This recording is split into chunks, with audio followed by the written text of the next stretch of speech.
Good evening, darlings, and welcome to episode 13 now of Greenwood Talks. So exciting.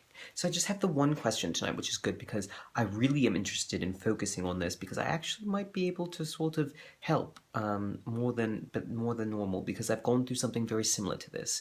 An anonymous person asks, "Hello, Lord Thranduil. I have a problem. I'm a pushover. Well, it's not the right term actually. Basically, I have some opinions on things that are relatively important to me. However, I'm absolutely terrified of conflict or argument. I'm not very articulate and I'm afraid that I'll just fuck it up and look stupid.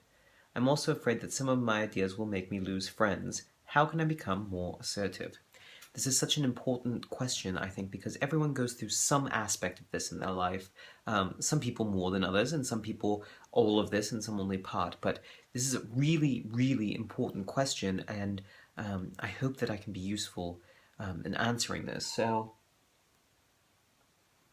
not many people know this, it's a bit of a secret, but I was very shy actually for much of my life, and every once in a while I still get a little bit of that, but I've managed to come sort of over it a bit.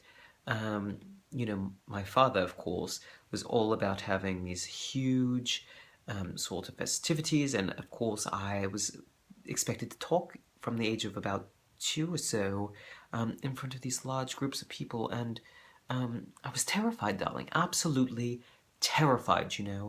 But he taught me a little trick, and this is by no means a long-term solution, but I think it's sort of good to help you build your confidence, or, I'm much better now about this, but even I still use it every once in a while when I still feel that terror gripping in my chest and I can't sort of breathe and the room gets a little spinning, and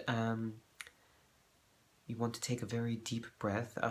Breathing exercises are very important for this, but take a few breaths and you want to sort of breathe in, thinking of sort of think confidence, think calm, and you want to breathe out all of your frustration, all of your fear. Just sort of picture it leaving your body when you breathe out. So just do that a few times, 3 to 5 times, just to sort of get your blood pressure a little more even.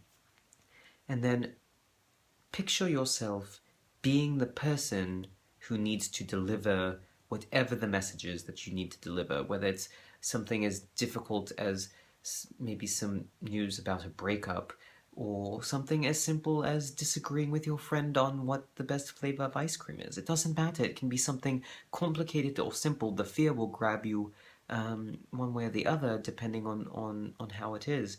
So you just have to sort of become the person who needs to deliver that message.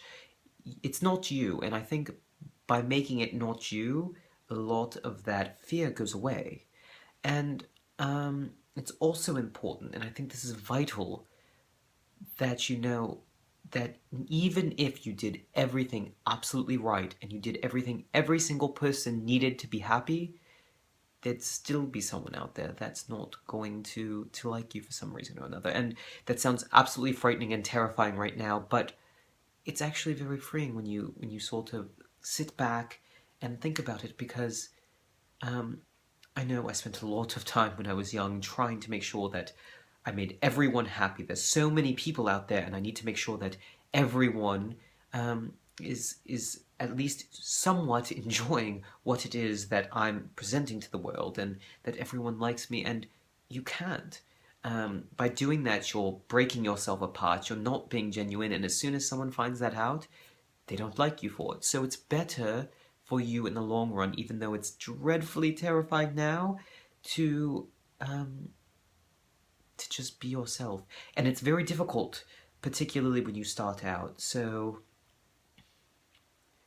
you just need to become, for that moment, the person who can do it.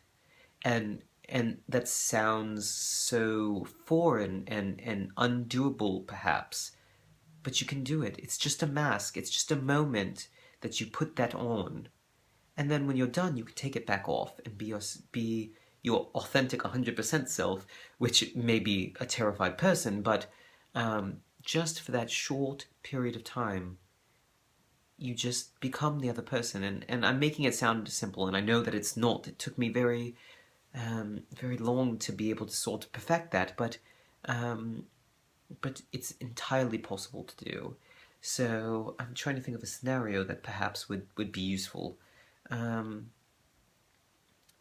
Perhaps your friend is asking you to um, to watch their dog for the weekend, but um, maybe you know that dog, and while you do like that dog, and of course you like your friend, um, you're afraid of sort of what that's going to do for maybe your rental contract, perhaps, because you know that dog has a history of getting excited and urinating on the carpet or something, and so you need to tell your friend that you're afraid because it's a very good friend, and of course you love the dog, and you know that they really need someone to take care of it, but you also know that you can't be the one. So what you need to become is the person who is willing to do that, and you just have to um, put that on and tell your friend, as the person who is perfectly satisfied with that, um, I love you and I love your dog very much, but um, I can't do this for you. As much as I would like to,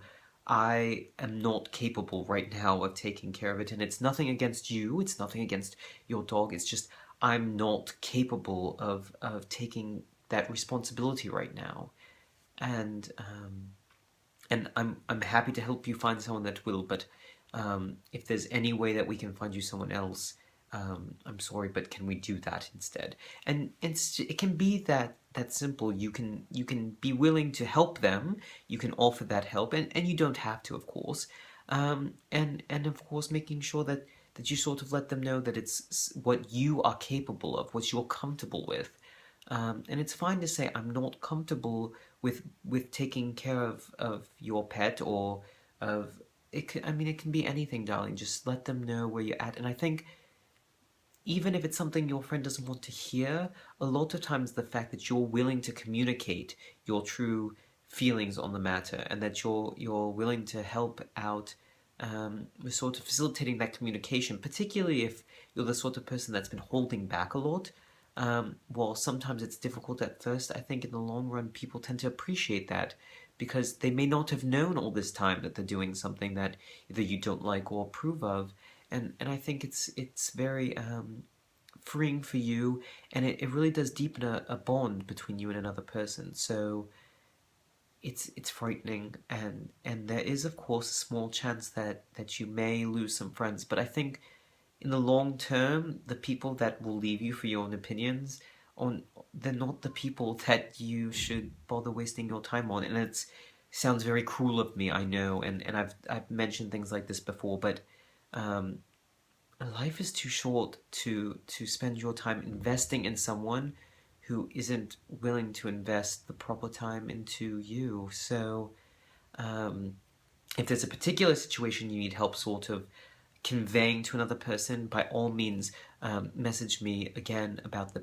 particular situation, and I'm happy to sort of work on some strategies with you. But I hope you find some of this useful, darling. I know it's something that we all struggle with, and something I've personally struggled with, and you don't even want to know some of the things that have happened as a result of me not being able to do it. But I've made it, and I feel much more confident than I expected to, as a result of being able to voice my opinion. And I'm not the most articulate person by any means, but it's something I can work on. And by voicing um, those things most important to you, you sort of over time are able to become more articulate, because it takes that practice with your words in order to gain that skill. So don't shy away from it, darling.